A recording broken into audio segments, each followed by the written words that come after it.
Dana White's dream of bringing the UFC to the White House was supposed to be a historic celebration. Instead, just days before the event, everything seemed to be going wrong. Officially, bad weather was blamed for the first major disruption.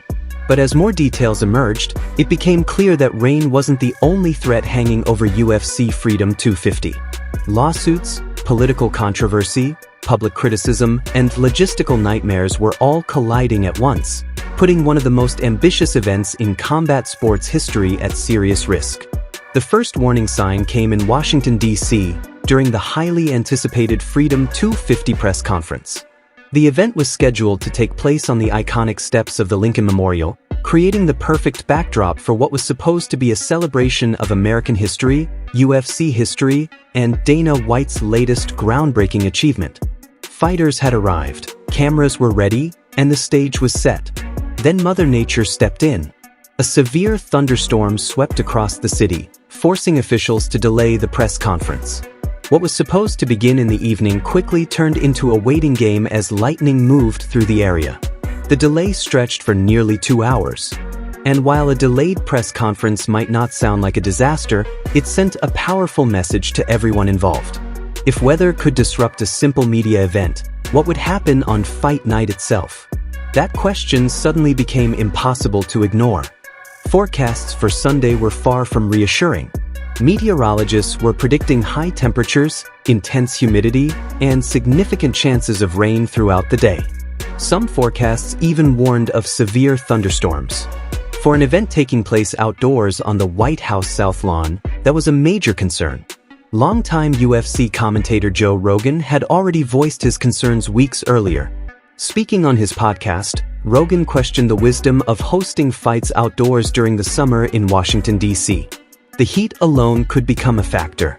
Add rain, humidity, and potential lightning into the equation, and suddenly the biggest event in UFC history looked incredibly vulnerable. Even during the delayed press conference, the weather's impact was obvious. Former UFC champion Daniel Cormier was visibly struggling in the humid conditions before the storm even arrived. Washington summers are notorious for their oppressive heat, and everyone involved understood that the athletes could be facing some of the toughest environmental conditions of their careers. Despite the concerns, Dana White refused to entertain the idea of cancellation. 4 months he had maintained the same position. Rain didn't matter. Heat didn't matter. Wind didn't matter. Only one thing could stop the event: lightning. According to White, if lightning appeared, the UFC would simply pause and wait for it to pass before continuing the fights. Nothing else was going to prevent Freedom 250 from happening. When lightning delayed the press conference, it felt almost symbolic. Washington had given the UFC a preview of the exact challenge that could threaten the main event. But if anyone expected White to back down, they clearly didn't know Dana White. The UFC president remained defiant, insisting that the show would go on no matter what obstacles appeared.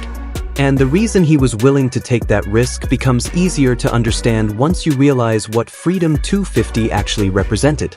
This wasn't just another UFC pay-per-view. This was a project that had been discussed, planned, and promoted for over a year. It all began when President Donald Trump publicly floated the idea of hosting a UFC event on White House grounds as part of America's 250th anniversary celebrations. Many people initially dismissed the idea as political theater. Dana White did the exact opposite. He embraced it immediately. White publicly promised that the event would happen. If successful, it would become the first professional sporting event ever held on White House grounds. That alone guaranteed a place in history. But history comes with a price tag, and this particular event came with a massive one. Reports indicated that more than $60 million had been invested into making Freedom 250 a reality. UFC executives openly admitted that the event wasn't expected to generate a traditional profit. Instead, they viewed it as a long-term investment in visibility, branding, and cultural significance. In other words, this wasn't about making money. It was about creating a moment people would never forget. The centerpiece of that investment was a massive custom-built structure known as the Claw. Towering over the octagon, The enormous steel framework carried giant screens, lighting systems, audio equipment, and patriotic decorations designed to transform the White House South Lawn into one of the most unique venues in sports history. This wasn't a temporary setup that could be assembled overnight. It required months of preparation and planning. Everything about Freedom 250 was designed to feel larger than life. The venue, the production, the symbolism, and the fight card itself were all intended to create a spectacle unlike anything the UFC had ever attempted. But while the organization was preparing for a historic night, another challenge was quietly developing behind the scenes, one that couldn't be solved by backup equipment, weather forecasts, or contingency plans.